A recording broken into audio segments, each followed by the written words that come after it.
For a quarter of a century, the island circuit across the St. Lawrence River from downtown Montreal has been the spiritual home of Canadian motor racing. Named in 1982 for its brightest star and Ferrari Grand Prix legend, Gilles Villeneuve. For all those years, the Villeneuve track has also been the home of the Formula One Canadian Grand Prix, and only the Grand Prix, that is, until now. Today, North America's French-speaking capital plays host for the first time to racing cars with a different accent. Parlez-vous, champ cars?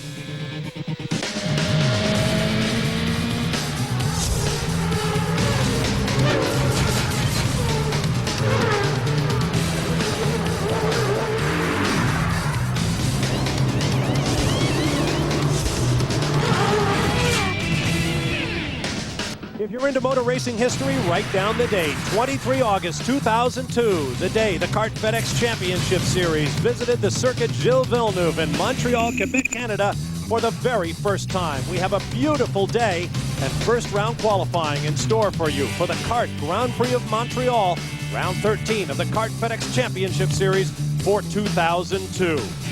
Grandstands are filling up, unusual for a Friday, but then this is a very important day. Let's get right to a man who raced here for many years in Grand Prix machinery. Here's Derek Daly.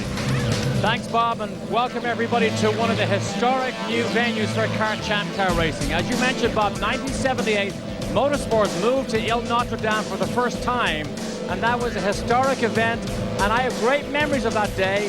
One, because I raced it and scored my first World Championship point for a team called Team Ensign, owned by the man who now runs Tony Kanaan's car, Mo Nunn. But the second reason it was so memorable is because Canada's hero of motorsports at the time, Gilles Villeneuve, won in dramatic style, driving a Ferrari in the rain. A celebration of epic proportions. And I believe that day created such a solid foundation for this track that hundreds of thousands of people have flocked in here ever since. Now, the circuit is largely unchanged since those early days, but one of the things that has changed is the qualifying procedure from today for road courses and for the rest of the year. With more on that, let's go down the pit lane to Calvin Fish. Calvin. Double D as qualifying hour approaches. We're seeing a big change here this weekend. Teams and drivers actually getting ready to go out on the racetrack and run. Now remember, in the qualifying session we've seen this season thus far, teams typically wait till the final 20-25 minutes before they really put in any effective lap time. Big change here.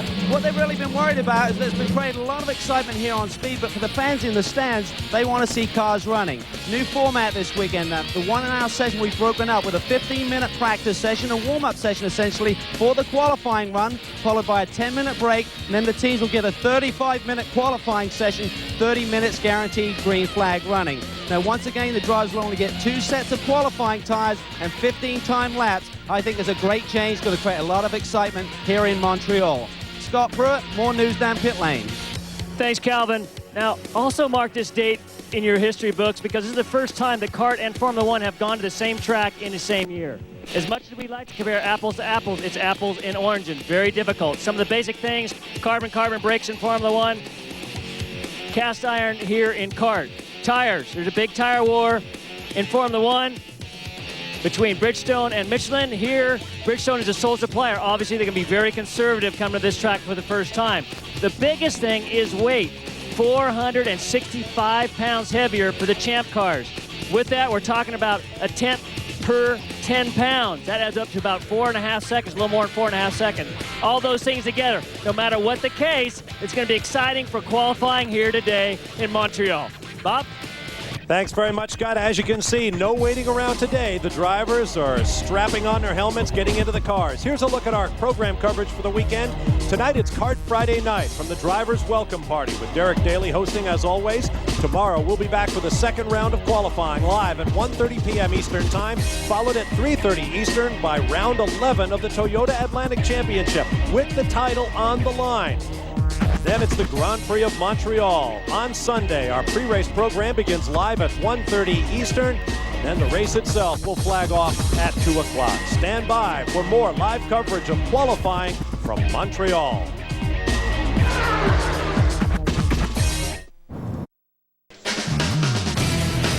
Speed Channel's live coverage of the Kart FedEx Championship Series is brought to you by FedEx, proud sponsor of the FedEx Championship Series. By Mazda, there's a soul of a sports car in everything we make. And by Bridgestone, advanced technology that gives you a grip on the future. Welcome back to warm and breezy Montreal. I'm Bob Barsha along with Tommy Kendall. Tommy, like Derek Daly, I have great memories of this circuit from my years covering Formula One. This is your first visit. What are your thoughts? Well, when Derek was racing here, I had just finished 7th grade, so I wasn't here, but I've heard about it, watched it on TV for years. And after Mid-Ohio and Elkhart Lake, tracks that everybody loves, coming back to the cities, there's just a different energy. And after seeing that they put 300,000 people through the turnstiles here on an F1 weekend, I said, what is so special about that besides the makeup of the fans? And coming here, this might be the ultimate street course because it has a park-like setting. On the inside, there's a lake, there's beaches, there's trees, there's parks, there's trails. And so it has an incredible setting, but it's right next to and in the middle of one of the most vibrant and cosmopolitan cities in the world. And so I can see with just a few years that this should rival, maybe if not exceed, the Formula One race. So it's a great balance to a place like Elkhart Lake, and I think a lot of the street course owners around this country could learn from the setting. Now the track itself just places a huge premium on brakes. Unlike Elkhart Lake, you don't have any real high-speed corners. With the exception of the 2 hairpins, you spend very little time in the corners. So the story of the day is brakes. You see turn 1 just past start-finish. That's turn 1 and 2, and then there's complexes, a 3-4 chicane, a 6-7 chicane, and the 8-9 chicane. All of those, the story is how can you get it stopped and then putting the power down on the exit. Same thing in the hairpin in turn 10, and a quick flick 12-13 back to the straightaway. So getting it stopped through the chicane and putting the power down. This track has a reputation for being very green. This is only the 2nd race weekend of the year on the circuit, and this morning in practice, Paul Tracy and several other drivers just lost that battle for grip. And almost every single one of these incidents is guys that cannot get the car stopped. So braking and brake balance is going to be the key. Because they're on these long corners, you'll see guys, I think, more willing to make the trade-off, maybe downforce versus getting down the straightaway. Braking will probably mitigate how far they can go towards a low downforce setup. Same thing again, guys just not able to get the car stopped. The drivers were surprised by how much grip there was. There was more than they were expecting, but you still wouldn't characterize it as high grip.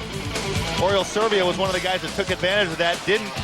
Not an off-track highlight, just an all-around highlight. 3rd quick, Bruno was 2nd quick, showing his form. He's got Cristiano in his sights at the very end of that session, though. Again, Cristiano pulled a rabbit out of his hat, put another 2/10 on the field.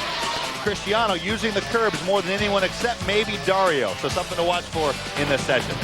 Oriol Servia right up there in 3rd place, followed by Tora Takagi, one of 8 drivers that has been to this track before in some form of motorsports. That includes 4 men in Grand Prix cars, Michael Andretti, Christian Fittipaldi, Tora Takagi, and Shinji Nakano. Jimmy Vasser, Petri Carpentier, and Alex Tagliani all won here in Toyota Atlantic Championship machinery. And Paul Tracy raced here in a Formula Ford 2000 car. We have now gone green to begin the 60-minute session with a 15-minute open practice. And as we suspected, we have cars on track immediately. That's a record, 24 seconds in. We are used to about 30 minutes of downtime at the top of the session. And we should point out, they can go out on tires they will not have to use in the qualifying session. Here are some of the new rules. It's 60 minutes. First 15, as I mentioned, open practice using whatever tires you like. No lap limit. Run as much as you want. Then a 10-minute break. No cars on track, but the crews can work on the cars, put on the new tires, and get them set for qualifying. Then it'll be 35 minutes of qualifying with 30 minutes of green flag time, a 15-lap maximum, and the usual rules if you bring out the red. Exactly. The rules also have not changed in terms of what is at stake. You have a point for pole and a guaranteed front row spot, as well as pit choice at the following road course. So it's just, as the sessions evolved, you had guys where they were leaving everything so late with a red flag. You had guys that used to do 1 new tire run, 1 change run for about 2 or 3 laps, and another new tire run. And what was happening is those were getting squeezed, so there was no chance of doing adjusting. So they kind of flip-flopped, and I think you'll see guys on scuffed tires trying their very last chassis setups with the exact track conditions they'll see in qualifying. On board with Christian Fittipaldi, who finished 6th here in a Formula One car.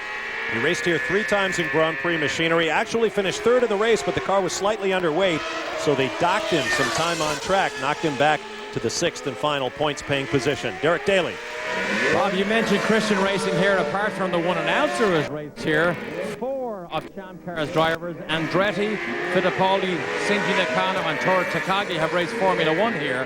However, Jimmy Vasser, Patrick Carpentier, and Alex Tagliani have raced in the Toyota Atlantic Series.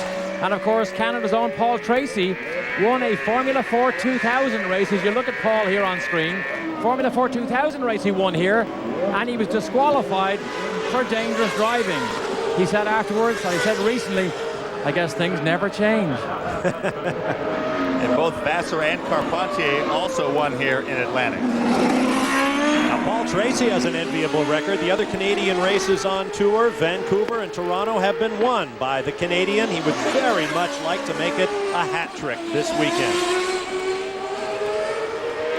This is on the backside, the twistier half of the track, if you will. You see the skid marks being laid down by the inside front tire as the guys, there's a slight bit of load because it's not dead straight, and as the guys start to ease into the corner, the right front or the inside front tire starts to lighten up a little bit. You see the same thing entering all of these complexes. This is turn 8 and 9. Now the full-on blast down to the hairpin, known as Le Pingle, here in Montreal.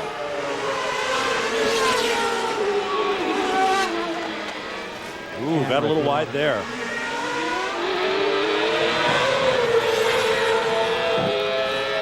Shoot the camber issue in the front end. No.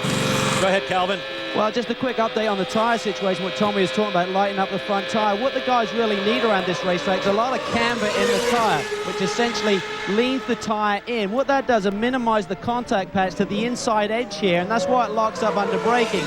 Then when you stand the tyre back up to get away from the brakes locking up, you then lose grip in the corner. So it's really a balance that they have to trade off against one another, with the camber or stacking the tyre back up with the lockup on the front end of the car. All right, thanks very much, Calvin. Paul Tracy continued on his way, a lap at 1 minute 25.218 seconds. We have a massive crowd here this weekend, as you can see. Here's a program note. The Barber Dodge Pro Series wraps up its championship this weekend. You can catch the Vancouver round of the title chase tomorrow here on Speed Channel at 12 p.m. Eastern Time. We're going to take a break. Not before we pay homage to one of the legendary Grand Prix drivers, the man for whom this track is named, Gilles Villeneuve, who hit the Ferrari team like a thunderbolt. Perhaps his best race was one in which he didn't win. 1979, Dijon, the French Grand Prix. The Ferrari of Villeneuve against René Arnoux in the Turbo Renault. And then, of course, here in Canada, where he won the inaugural edition of the Canadian Grand Prix and celebrated with his family, including young Jacques, there at the bottom of your picture. We'll be right back.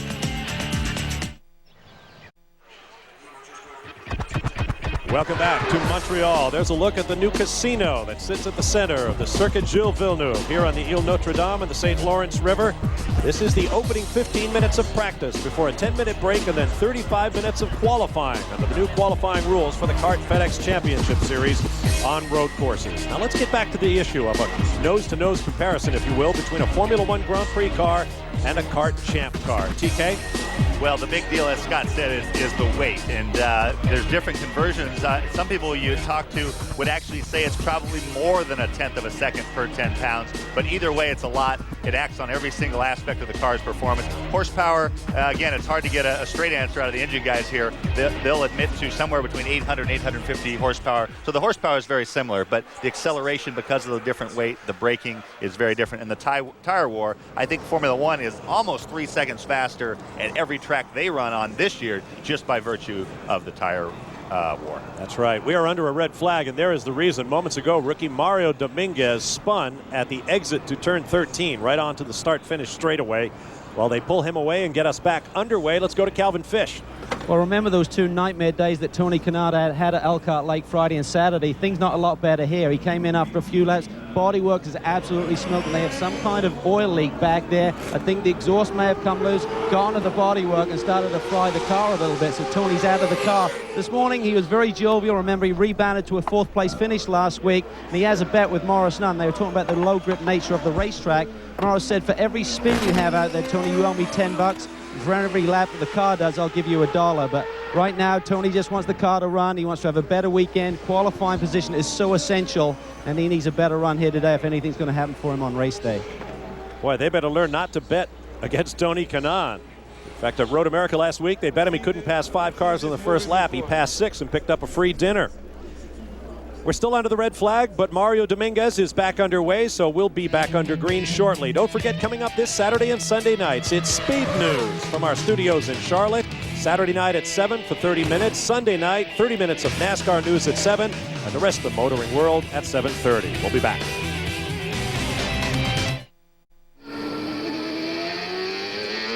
Welcome back. Cars are back on track, and when I say cars, I mean all of them. As soon as the track went green again here in Montreal, the entire field poured back out to try to get some more laps in before the end of this 15-minute practice that will lead to 35 minutes of qualifying here on Speed Channel. Bob Varsha and Tommy Kendall with you. Derek Daly, Scott Pruitt, and Calvin Fish in the pit lane as always. And this is on the backside of this beautiful circuit on an absolutely pristine day here in Montreal, Canada.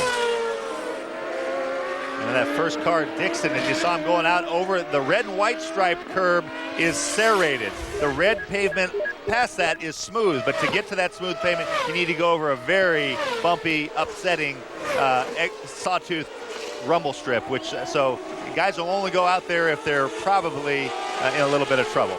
Bit of tire smoke there from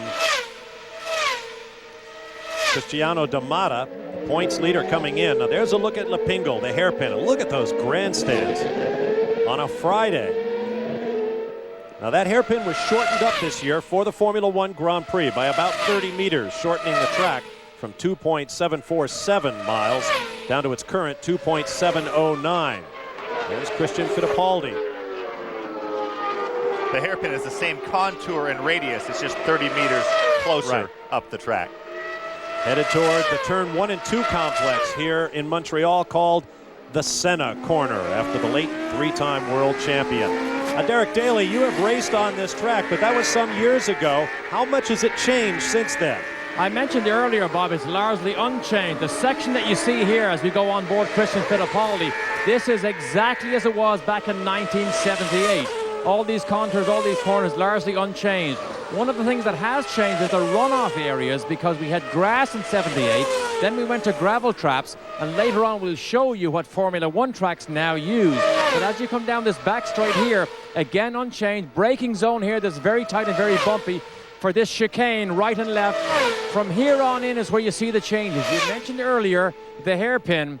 As you come out of the hairpin, the old and the original pit lane was on the left-hand side. You went through the hairpin here, short blast, then you turn straight into the pit lane on the left, and then this fast section here, which is almost 200 miles an hour, was a tight left-right chicane. That was one of the first slow sections they got rid of. So the back half is largely unchanged. Calvin? Derek, more about the racetrack. Out on the racetrack is very smooth, but here in pit lane is quite bumpy. Another thing the drivers have to consider when they pull into their pit stall, it's actually concrete on the left side and asphalt on the right. So it's actually going to have a different grip level here, so it's going to be a bit of a concern come race day when these guys are really trying to make up those final few tenths on that pit stop. Let's go down to Scott Pruitt. Thanks, Calvin. Just got done talking to technical director Peter Gibbons for Newman Haas. Remember, Cristiano was quickest in morning practice. Saying, how do you approach this 10 minutes? He says, all we want to do, put a decent set of Bridgestones on it, go out, just make sure the car's pretty cool and comfortable as far as the setup is concerned. No major changes, no major dramas, and then come in, put a new set of stickers on, and wait to qualifying. Bob? On board with Patrick Carpentier, a huge crowd favorite, as you can imagine, here in his home country and his hometown. Here's another look at him bouncing over the curbs onto the front straightaway. You saw him coming out of the center corner, just wrestling with that steering wheel. And those I talked about the rumble strips in a number of places. The ones in the 12-13 complex onto the front straightaway have the red and white serrated ones, which don't upset the car too badly. But then on top of that, they have huge alligator teeth like we saw down in Monterey, Mexico. And Cristiano D'Amata pounds the curbs everywhere we go. Here is no exception. He's got the inside tires well up on right here. There, watch Cristiano, both on the right-hander and the left. Well, we're not going to get to see that, and it doesn't seem to upset the car as much. But what it does is it really gives him a much better radius through there. So the different guys choose how much it upsets the car versus how much radius it allows them to. The bigger radius allows them to carry speed. He's on that curve there on the inside of 2, which not a lot of guys do. Sometimes people use that to actually change the handling of the car. As soon as you touch that with your right front, it jacks a bunch of diagonal weight into the chassis, which will make the car turn better. Sometimes it'll make it loose, which is why a lot of the guys don't get up on there. So it factors into how the guy's driving style, and you're starting to see personalities develop through the year. Again, Cristiano uses a lot of that, and that probably affects the setup. They tune it. He might come in and say, I want to use them, I can't because it upsets the car. They probably adjust the shock valving, maybe the sway bars and springs to allow him to do what he wants. As you point out, our pictures are coming to us from the host broadcasters from Canadian television. The 15-minute practice session has now been checkered. We'll have a 10-minute break during which the teams will work on the cars, change the tires, and then get 35 minutes, 30 minutes guaranteed green flag for qualifying. The fast man of the session thus far, Cristiano D'Amata, 1:21.064 seconds. Compare that with the fast practice lap all time on this track, held by Michael Schumacher in the Ferrari at 1:13.395. So right now, about an 8-second difference between the Formula One cars and the Champ cars. But remember, the track will get faster. So these incredibly high-tech open-wheel racers. We'll be right back.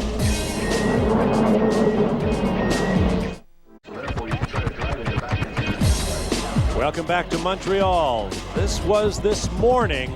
Oh, Canada, how the Canadians do love their motor racing. Full grandstands on a Friday morning for a practice session. Of course, one of the main differences between the Champ cars and the Formula One Grand Prix stars, here you're allowed to get down and get a close look at Champ cars like Tora Takagi's right there.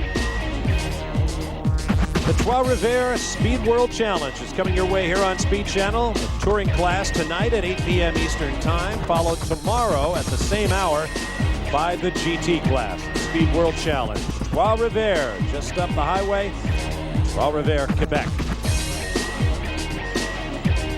Let's take a look at the top 10 times from the short 15-minute session. Not quite 15 because of red flag time lost when Mario Dominguez spun. Cristiano D'Amata, or excuse me, these are the fast times of the day, including the morning practice. 1:20.593 for Cristiano D'Amata. As I mentioned earlier, Michael Schumacher and Ferrari hold the practice lap record time on this track of 1:13.395. And I think we're going to be making that comparison between Grand Prix and kart machinery a lot this weekend. Let's get down to the pit lane now, and Scott Pruitt. One of the fastest guys in that last 15-minute session, Scott Dixon. Scott, how did that 15 minutes help you guys? Obviously, I think it's going to be the same for everyone, but it just allows you to get a bit, better balance or closer balance for actual qualifying. From the track this morning, it's obviously a lot warmer. There's been other cars out there, so there's different kinds of rubber and stuff down. So it just helps us get an idea to see what way the track's going to be for qualifying. Now, when you get ready to go qualifying, how's your strategy going to be? Same as what we've seen as far as waiting until the last minute? I think so. At least now it's a lot tighter window, and I think everybody will still go with 20 minutes to go just to get their 2 runs in. But it's going to help out, I think, for the spectators and things like that. So it's definitely a good idea, and it helps us out with sort of getting an idea. Great, best of luck. Now remember, guys, this is all new for the fans. CART is doing this for the fans at the track. Derek? Thanks, Scott. Paul Tracy did jump out for about 3 or 4 minutes just to shake his legs and shake his arms a bit. But, Paul, is the grip high? Is it low? Is it moderate? What would you categorize the grip level as? I would say that this track is a medium grip track for us. I mean, it's not low grip. We're expecting it to be very, very low grip, kind of like Monterey. And it's got a lot of grip compared to Monterey, but it's I would say it's higher grip than most of our street courses, but it's not like Mid-Ohio or anything where you've got just lots of grip. Great, thanks, Paul. When I walked up to him, the first thing he said to me, he says, hey, have you seen the size of the crowd? He said there's 60,000 people here on Friday morning, which is really, really impressive. Calvin?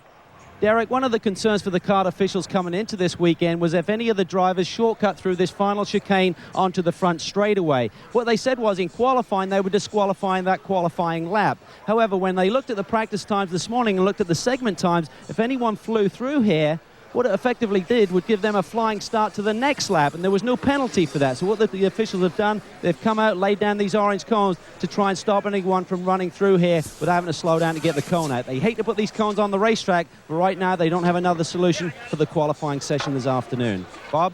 I'll tell you what, Calvin, you're right below our announce position. They put those cones up, and if there is not a penalty for it, there's still enough room. You can't bomb it dead straight, but you can go between the curb and those cones. There's plenty of room for a car. So if that really is an advantage, and they haven't implemented a penalty on top of the cones, between the last cone and the curb, there's plenty of room. It won't give you 10, 15 miles an hour, but it might give you a decent run. So you're bombing right through here is what you're telling me. I'm saying I wouldn't put it past some of these guys. I can say some of these guys. I used to be one of them, and that's how your mind works. You're like, aha, I'm going to save that till the very end. I'm not going to show anyone what I'm doing, and then I'm going to do it. It'll be good for 2/10 or something like that. So. Derek Daly is standing by with another guy who has driven this track in a Grand Prix car, Michael Andretti. Double D. Michael, who elected not to get out during this break. Michael, does it feel the same as the Formula One days here? Actually, in a lot of ways, it has a lot of the same feel, but you know, it's a great track, great venue, great fans up here, so you know, we're all excited about it. Michael, the 15-minute session that you just used now for practice, with these rule changes, is that now more beneficial for getting a better qualifying setup? I don't know if it's for that. I think it's more to see what the track conditions are like. I think it's good that, you know, it makes us all go out right away and get a feel for where we are with the track, and if the balance is off a little bit, we could maybe do some changes to fix it. Great. Thank you, Michael. Back to you, fellas. One possible inadvertent effect of these new rules is because there's 35 minutes and there's 30 minutes of guaranteed green versus before was 45 guaranteed and 60 total. You had 15 minutes of potential lost time due to a red before they would implement the guaranteed time. So now it's a much smaller variable. So in some ways, it actually would give you more confidence in waiting till the end, because you can only lose 5 minutes before they start adding minutes at the end. Scott? For you tech fans out here, one of the things that's been going on back and forth between the short oval underwing and the road course underwing. Now, get under here. Take a quick look at this. This is the short oval underwing. It's actually two of these vortex generators right off the side, one up here, one towards the back. The typical road course one has only one. They think that, talking to the engineers, are thinking that this produces more downforce and moves the center of pressure a little bit forward. When it moves a little bit forward, you get a little more downforce on the front. Hopefully reduce some of that understeer a lot of these guys fight. Especially in the close quarters that they're going to find around this place. That's Bruno Junqueira in the cockpit, thinking about the battle to come in qualifying. With it will come a championship bonus point. Here are the championship standings coming into the weekend. Cristiano D'Amata, coming off a big win last week at Road America, now has a 42-point gap over a tie between Bruno Junqueira and Patrick Carpentier. Dario Franchitti, 58 points out. Michael Andretti, a winner at Long Beach this year, 66 points behind. The only other win this year picked up by Paul Tracy on the Milwaukee Mile. Paul currently ninth, 74 points behind the man they call Shorty, Cristiano D'Amata. We'll be back with more from Montreal in just a moment.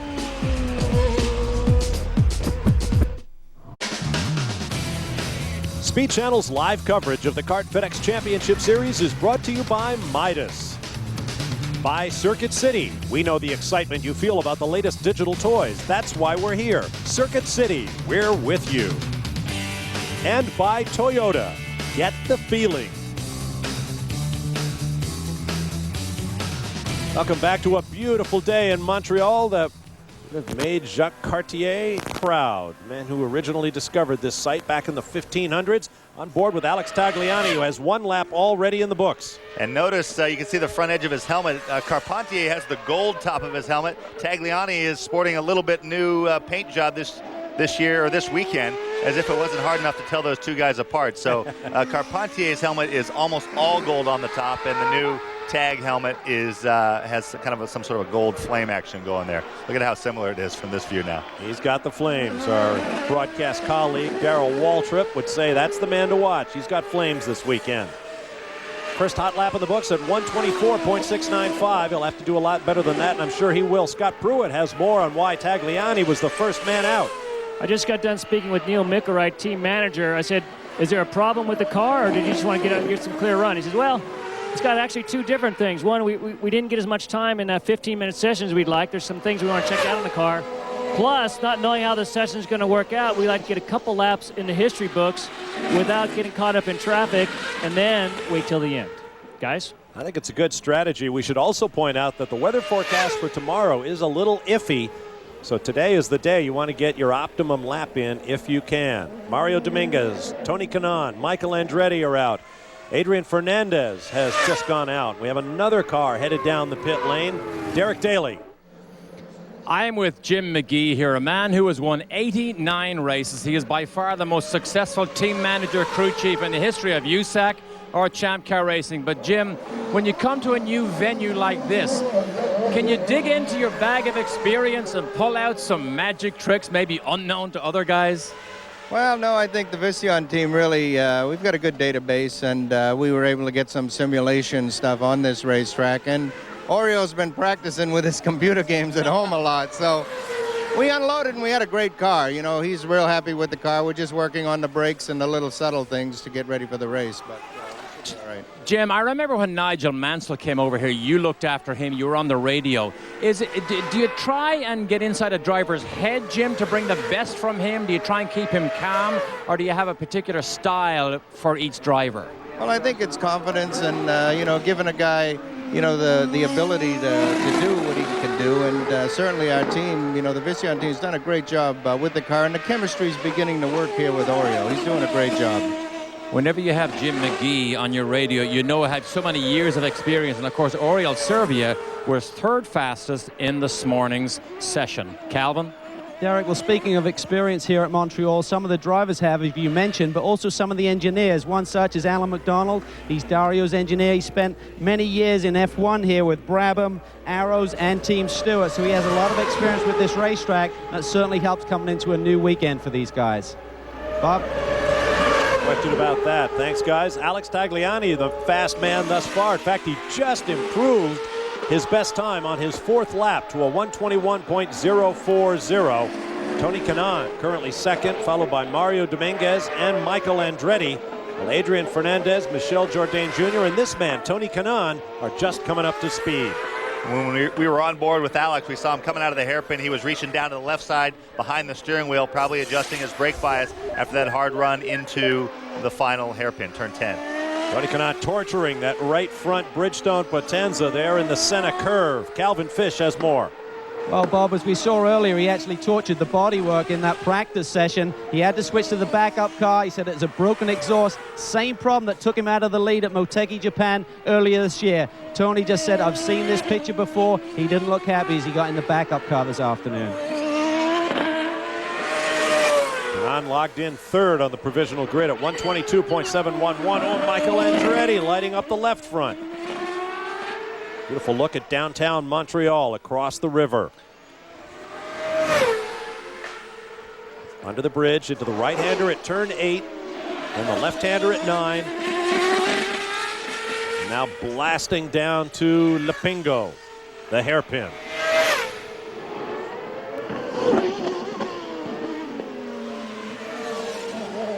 You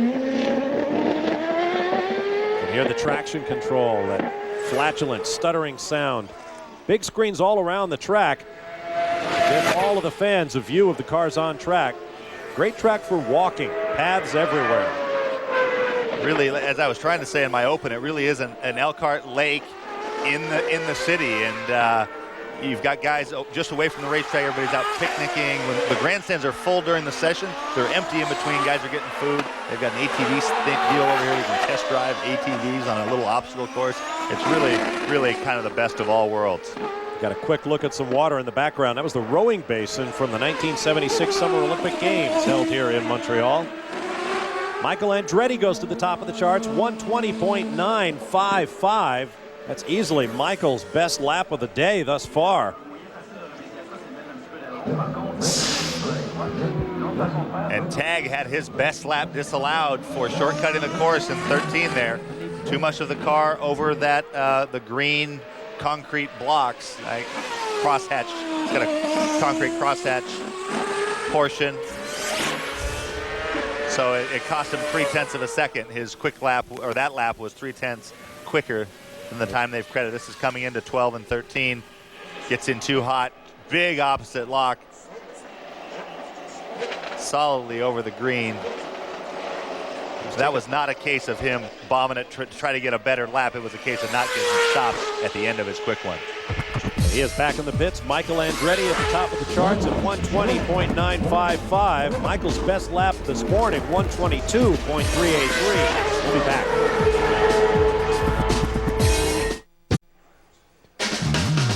Welcome back live to Montreal at the first of 2 rounds of qualifying for round 13 of the Kart FedEx Championship Series, the Molson Indy Montreal. Bob Barsha, Tommy Kendall with you.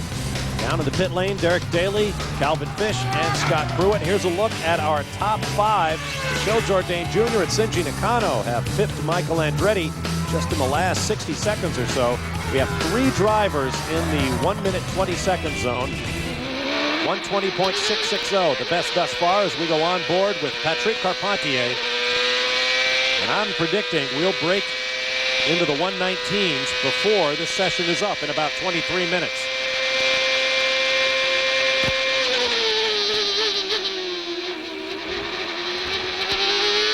That was the section from onboard where they're worried about them shortcutting. Listen to the traction control. Bob talked about it. The exit of turn 2 is one of the prime places you'll see it coming in. Hear it coming in.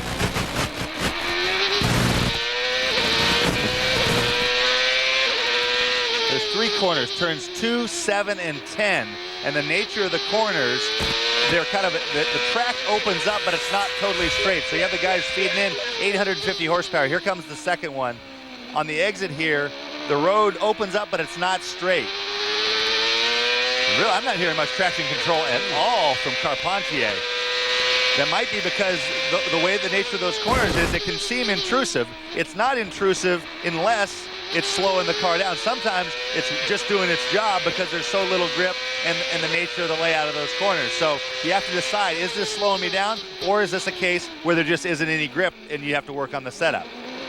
And here's the third place, coming out of the hairpin. And he got out of it. Traffic ahead of him, and he is not a happy Canadian.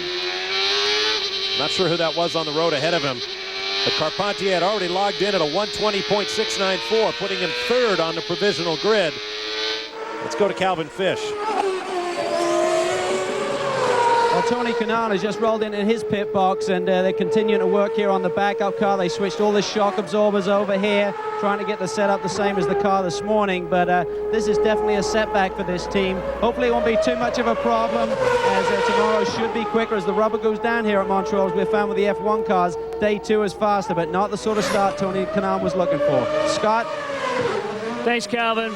And a mad thrash in Team Ray Hall earlier today, with Michel Jourdain currently sitting 2nd. We talked earlier about the underwing. They came here with the road course underwing. They saw everybody running the short oval underwing, which we mentioned, and they made a mad thrash to get both cars changed over to the short oval underwing, hoping for more downforce and less drag. Derek? Quick update on Adrian Fernandez. Radio transmission said, I need suspension changes, the ones we talked about. Of course, he's talking to Don Halliday, his partner and engineer. Don told me they went in 2 different directions this morning and we're not quite sure where to go. But a quick point I want to just mention now. If you look at the leaderboard, Nakano, who's on top right now, Carpentier, Andretti, and Tagliani, 4 of the top 6 have all raced here before. Is there anything in that with experience, boys? Well, I think absolutely there is. A moment ago, you saw Jimmy Vasser in the Shell car for Team Ray Hall. Next week, another first-time visit for the Champ cars to a new temporary circuit in Denver, Colorado. It's the Shell Grand Prix of Denver. Of course, you'll see it here on Speed Channel. Well, there's 2 ways to exit that corner.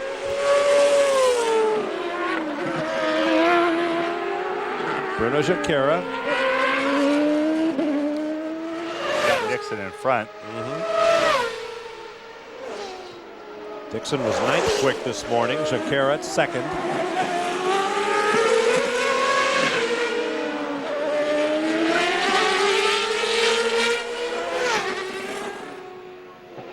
Top of the charts now, Shinji Nakano at 120.342.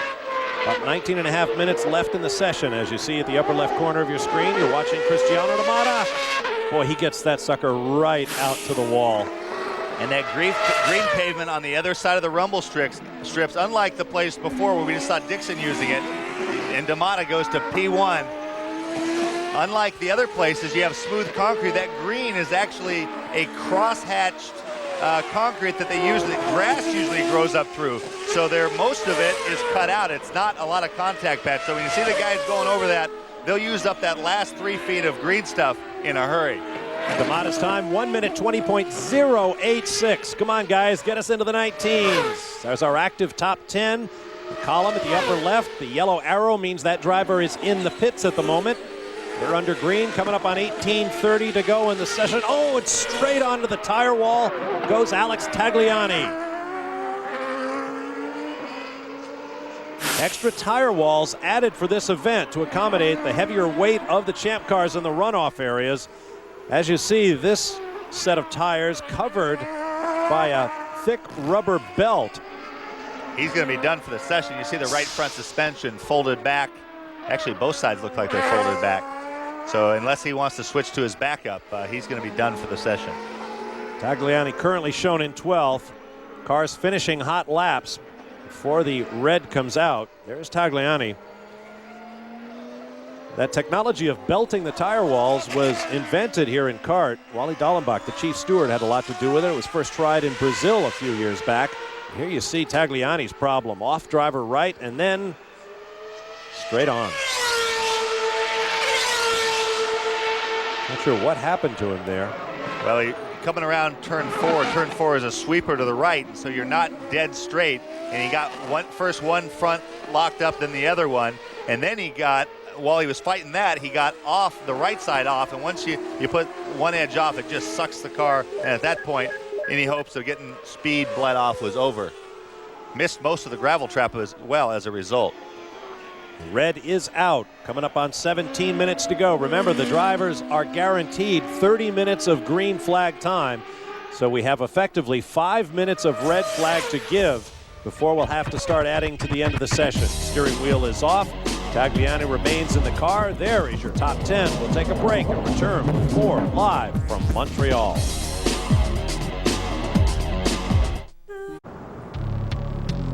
Welcome back to Montreal under a red flag, and here's the reason. You ride with Alex Tagliani as he gets it off into the tires.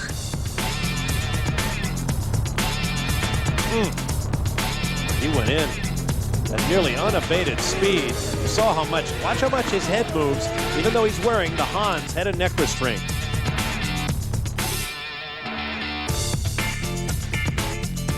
Trying to get the car turned, but at that point, pretty much a hopeless effort. Well, let's go to Derek Daly in the pit lane. And Bob, that is not what the Canadian fans here want to see, because Alex Tagliani, of course, carries the hometown hopes here. Team manager Neil Mickelwright, do you have an indication, Neil, what might have happened with Tag? Nothing very specific. I mean, obviously he was trying pretty hard during this qualifying session. That particular lap, he was about 2 or 3 tenths quicker than his previous best lap, and I think he was just trying hard, just got into some of the into the grey stuff and lost the brakes. Do you have any type of a difficult decision, Neil, whether you repair that car or whether you just put that away and take a spare car out? Well, we'll certainly repair that car, but right now we're going to bring the backup car out here and get it ready to go. We'll see how many minutes we have left once we've fulfilled our penalty, and if there's time left and we feel that we can do a good lap, we'll send him out in the backup car. Thank you, Neil. Let's go down the pit lane to Scott. Well, right here in front of Cristiano Demano, I had a chance to talk with him earlier, and he said the biggest problem they were fighting, the car was a bit loose getting in, then mid-turn understeer. He called in and said he's very happy with the car. There's been a bit of a question mark. First they were changing to put a brand new set of Bridgestones on, and then they decided not to, and now they're going ahead and changing them again. With this new format, qualifying format, I think a lot of these teams are not quite sure how to play it out, but they sure don't want to be caught in a red flag situation. Calvin? Just continuing the Tony Kanaan story here, they've really made a lot of changes with this backup car. Ian Watt and Tony confer right now. They've changed the ride height, they changed the shocks, everything on this car. They even have to change the pop-out valve. They won't get in full boost with the engine. So a lot of changes here, and Tony's trying to be patient, but you can see in his eyes he's extremely frustrated. He just wants a smooth day. He wants to have a good qualifying run. He's not interested in top fives. He wants to win this season. Bob? No question about that. Tony Kanaan has an interesting hobby. He collects stuffed monkeys, little stuffed animals. Says he has probably more than 200 now. What he really wants, he says, is a real monkey. And he wants to take it to Victory Lane when that first victory of the season comes. And Tony promises it's going to come this year.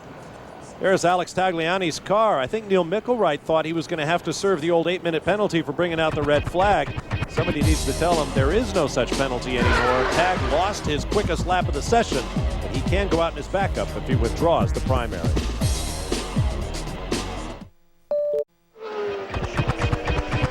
Welcome back live to Montreal, Canada, in the first of 2 rounds of road course qualifying for round 13 of the Kart FedEx Championship Series, Kart Grand Prix of Montreal. I'm Bob Varsha with Tommy Kendall. Derek Daly, Calvin Fish, and Scott Pruitt are in the pit lane. We are back under green, and the session will be extended slightly to give the drivers their guaranteed 30 minutes of green flag qualifying time. Currently at the top of the charts, Cristiano D'Amata has moved us into the 1 minute 19 second zone at 1:19.465 with just 4 laps in the books. Bruno Junqueira is second. Shinji Nakano, who's on track now, is third, followed by Christian Fittipaldi and Patrick Carpentier. Alex Tagliani is in the pits as his team decides whether to send him out of the backup car or try to fix the primary in the time remaining. And Cristiano has shown an ability everywhere we've been this year to get his laps in quicker. Now, whether that's all him or a combination of him and the starting setup in terms of how much starting pressures they run, he's able to get his times in quickly, which with the sessions being punctuated by reds, can be a factor. He doesn't need a full 4 or 5. He's been able to get his quick one on his 3rd or 4th lap. Watching Bruno Junqueira, how much speed is this track picking up? This morning, Scott Dixon did a 1:21.342. That was 9th quick in the session. Right now, a 1:21.342 would put you 15th. Let's go to Scott Pruitt. I'm right in the middle of all 3 of the target guys. We just got done talking to Scott Dixon's team. I said, how's the car? He said, actually, the car's pretty good. We solved some of our handling issues. A little bit loose getting in. We're still locking the front brakes, trying to change an issue with that. But the biggest thing is, as we talked about earlier, getting a clear lap without getting caught up in traffic. Calvin? Scott, well, one of the advantages of having a 2-car team and come to a new racetrack is you can go in totally different directions, and that's what Team Fernandez did here. Nakano went in one direction, Adrian in another, and I just spoke to Don Halliday. He said Nakano made the right choice there, but we've just made a quick change to Adrian's car. We should be able to turn him around. Nakano is currently 3rd, and Fernandez all the way back in 13th, so he needs a speed jump, Derek. Well, the direction the players' team are going is mad dash scramble, because the decision is the spare car. However, they've just changed the shock absorbers, the rear anti-roll bar, the rear shock absorber, and the rear aerodynamics, and the front. So this car is basically being trying to set up as the car ran that he put into the barrier. Tagliani, meanwhile, has not taken his helmet off, doesn't want to talk to anybody, and is trying to get some laps from this before the end of the session. Here's another look at what happened to Alex Tagliani. Saw that huge bump right at the start of the braking zone, and that threw the front of the car offline, started the wheels, not only got the wheels locked, but also changed the trajectory towards, just points it a little bit to the right, gets off on that part of the track that isn't supposed to be run on, and it turns bad and hurt. See, he missed the gravel trap entirely. This is his teammate, Patrick Carpentier, currently 5th. Here comes the timing strike. Just beginning a hot lap. His best thus far, a 1:20.504. As you see, he crosses the top of your screen. I'm really amazed at how that car's putting the power down in that big, broad, opening, increasing radius corner in turn 2. No hint of traction control. Same thing again, listen here, this is another one of those exits. He's short shifting to help that. The drivers have been very complimentary of Ford's progress with its traction control program. I think this is a more a compliment to Tony Sacali because it's not even kicking in. Traction control maximizes what you have. And this is the final place, off the hairpin, where you would expect the traction control to kick in. None. Wow. Also get a little bit when the car hits the second set of bumps as the chassis settles. He's coming to the pits, or he's spacing himself. So much for that. Letting someone else by. It might have been Shinji Nakano. Gonna try it again. unfortunately, that messes up Nakano's lap because Nakano couldn't break online. Bruno Junqueira remains second. Scott Pruitt has more on him. That's exactly right. We talked about trying to get that clear lap. Bruno feels like he's got a lot of time in the car, but just can't get a clear lap. Talk to the team. Very frustrated. Again, this is a situation, why don't you go out a little earlier and get a clear run in? But a huge fight going on between Cristiano and Bruno Junqueira for the pole. Let's go down to Derek. Speaking of Cristiano, Tim Coffin, lead mechanic for Cristiano, just told me, he said his only report is the track is getting faster with every lap. So, Bob, you are waiting for that 19-second to come up. I think it's not going to be too long, according to Cristiano, that we're going to be in the 18s here. Woo. There is Cristiano D'Amata. All of the top 10, as you see on the left side of your screen, are now on track. Kenny Breck just jumped up into the number 5 spot at 120. Tora Takagi up into the 9 spot.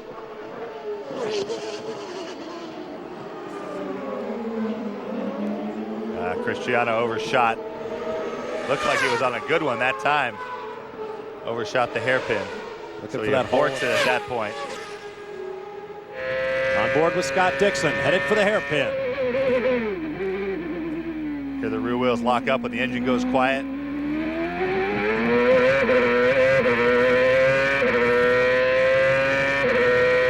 Well, that Toyota gets up to 17,000 in a hurry.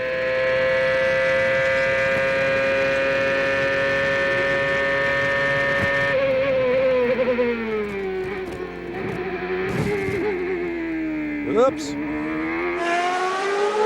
Look at Oriol Servia, who's been having a spectacular day in the Vistion car for Patrick Racing. Third quickest this morning, third quickest now. Michael Andretti's had an off and on. That looks like it's down in the turn 9 area.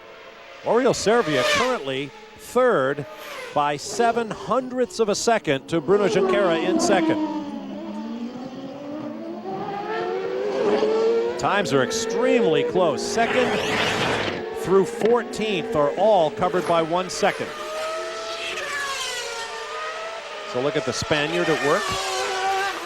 Getting those left side tires up on the curbing. Whoa. That's that green stuff with not much grip.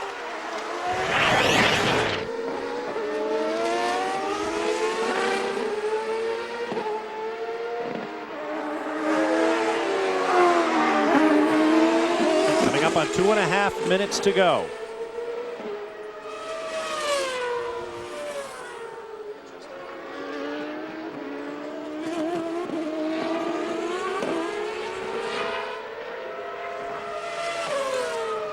Here's Tora Takagi. He's quick this morning. Again, one of those 8 drivers who has experience here. Ooh, here comes Dario Franchitti getting the right rear off track. Franchitti currently shown in 12th. Sandwiched by Michael Andretti and Jimmy Vasser. 14th, following Vasser, is Paul Tracy. Scott Pruitt has more on him. Actually, Team Cool Green has called it a day for Paul Tracy, having a lot of problem with shifting and locking up the front brakes. I said, well, what, are you guys going to take up your backup car? He said, no, there's some other issue going on that we have to go back and get sussed out. But as of right now, we are going to call it off, not go to the backup car, and find out what the problem is. Derek? With Alex Tagliani, we saw the incident. We were on board with your camera. Can you tell us what happened? Well, I was going down on the braking in turn 5, and as soon as I stepped on the brake, after the change we made, the car kind of like went completely to the right of the track, and then I start locking wheels, and I never had the chance to slow the car down enough, and I went really full speed into the tire wall. So it's unfortunate because I thought the car was going to be quick, but we didn't have the chance to put a good lap on. So I guess we're going to hope that tomorrow is going to be nice, and I think we'll be back up there. Thanks, Alex. In addition to his racing, Alex Tagliani will launch his own new clothing line this weekend called Tag 0003 or something. Calvin? Well, I spoke to Tag and I said, he said that kit, Derek, is actually geared towards 18 to 35-year-olds, and I wondered if he's going to do a senior division for you as well. But just a quick update on Oriol Servia down here. Very happy with the car. Asked for no changes after this morning's practice session. And this team is really starting to gel. The chemistry is there. He had second fastest race lap at Elkhart Lake. And the team is really on a roll. Up in the top 5 right now. Let's go up to Bob. Thanks very much. It's Cristiano Damata. Scott Dixon has broken into the 19s, and so has Tora Takagi for Derek Walker up into third at 119.981. You come off the final corner with Christian Fittipaldi.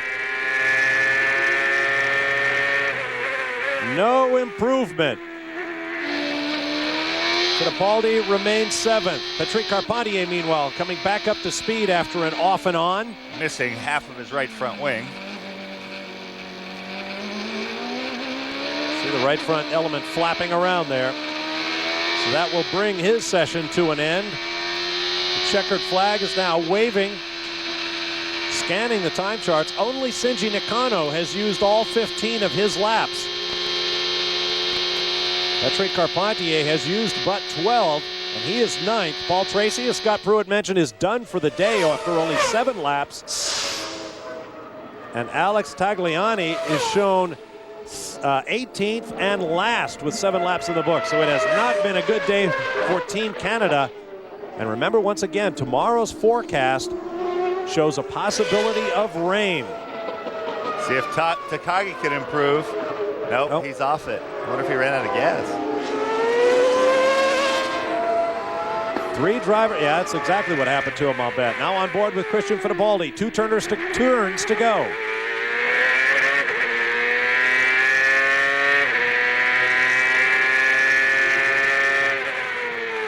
Fittipaldi up to 4th. 120.125. On board with Scott Dixon. Currently 2nd at 19.7. Here's Damata. Looking to lock up another championship point with provisional pole on board with Scott Dixon. He's pit bound. Yep. Yeah. Dixon finished. So it would appear that Cristiano Damata has picked up another championship point, opening his gap in the standings to 43 with another session to go. Damata, Dixon, Kenny Brack up to 3rd in the closing moments with a terrific last lap. We'll take a break. Come back in a moment.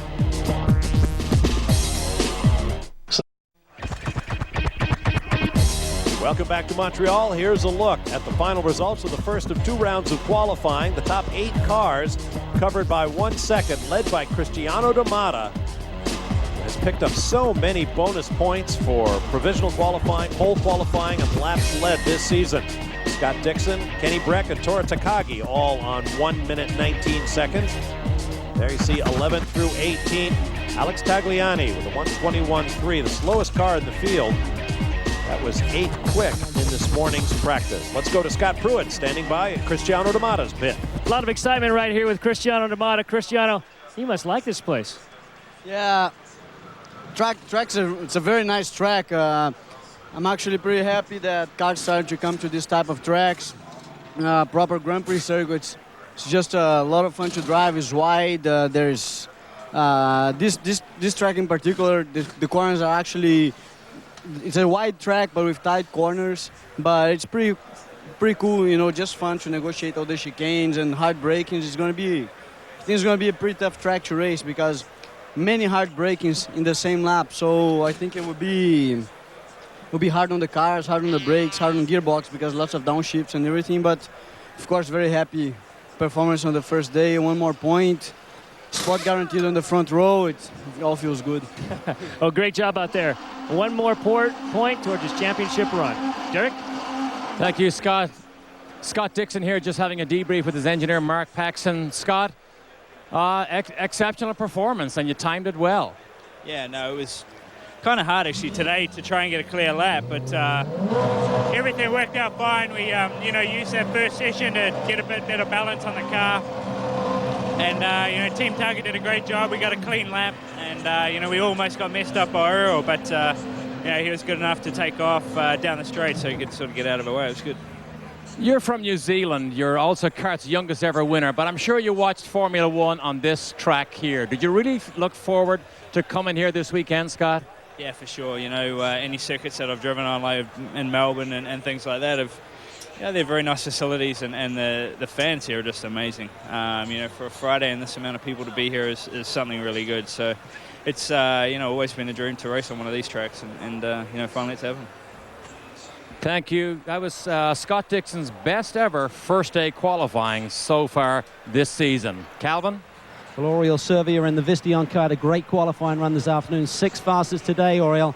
And in the races since Mid-Ohio, been up in the top 5 in race laps, but a good qualifying position should put you in good stead for the race on Sunday. Definitely. Nowadays, with the field being so tight, you definitely need to start up front if you want to have a chance to be in the podium or win the race. So we are definitely improving every weekend. I mean, the old team, all the Visteon car, it's especially quick on the quick corners, and here we have some quick chicanes, and as I'm sure you've seen on TV. So we're getting closer to the front. I mean, it's good, it's 6th, but you know, we're always hoping for more, and in the morning we're 3rd quickest, and we're hoping to be up there again. So, I mean, we still have a qualifying tomorrow. I think we can do a better job than that. Great job by Oriel. When he jumped out of the car, Jim McGee turned to the crew and he said, "This guy is rock solid, Bob." Boy, I guess. Here's a look at the points. Ka-ching for Cristiano Damata, another championship point, raising his total to 144 and a 43-point gap over the tie between Bruno Junqueira and Patrick Carpentier. Junqueira just 8th today, Carpentier 9th. We'll be back in a moment.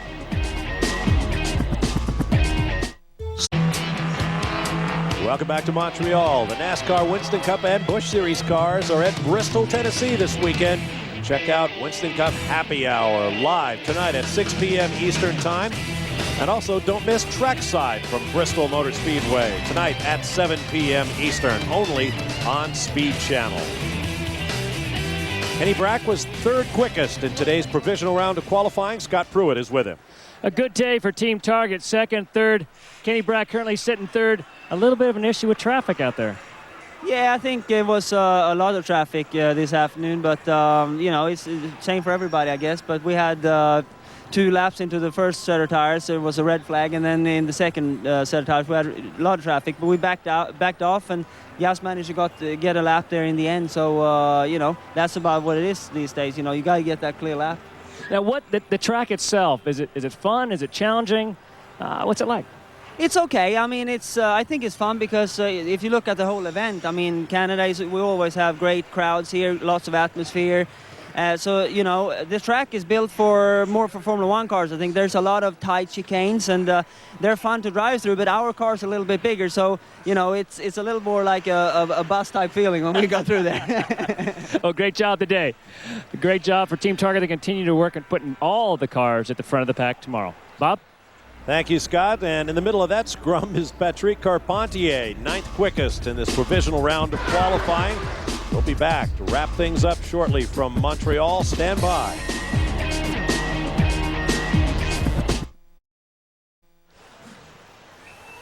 Welcome back, everybody, to live qualifying at the wonderful Circuit Gilles Villeneuve with the prankster of the afternoon here. But Tony, let me just ask you this: 13th fastest. Should that have a smile on your face? Yeah, I have a good car. We just couldn't put a lap together. We had another problem again before. Thank God we had those 15 minutes before qualifying, because we had a problem with the primary car. I run the backup. We had a couple problems. We had a very good lap going. It was like a 79.8, or we put a stop 6. And I'm pleased with the car. I didn't have the chance to get the lap. And part of that is my fault. Part of that is just the way qualifying is. Tomorrow will be better. Oh, for sure. It's always better. And it's always Sunday as well. I never forget about last week. Exactly. Calvin? Derek, another driver has experience here at Montreal, is Christian Fittipaldi. Christian, 5th place today in qualifying provisional. You expect more tomorrow? Oh yeah, we definitely have to make it better tomorrow. This morning we had a huge amount of push in the car, and I was a pretty unhappy person this morning. We were way down, I think 12th or 13th, something like that. We made a lot of changes to the car. It handled a lot better in qualifying. I'm a lot happier, but tomorrow we need to get it a little bit better again, and then we're going to be okay on Sunday. All right, mate, good luck tomorrow. And of course, tomorrow, Weather is a concern. There's a chance of showers here on Saturday and Sunday. So all these boys who didn't get a good run in this afternoon, looking for dry weather tomorrow. We'll be back shortly. Stay with us.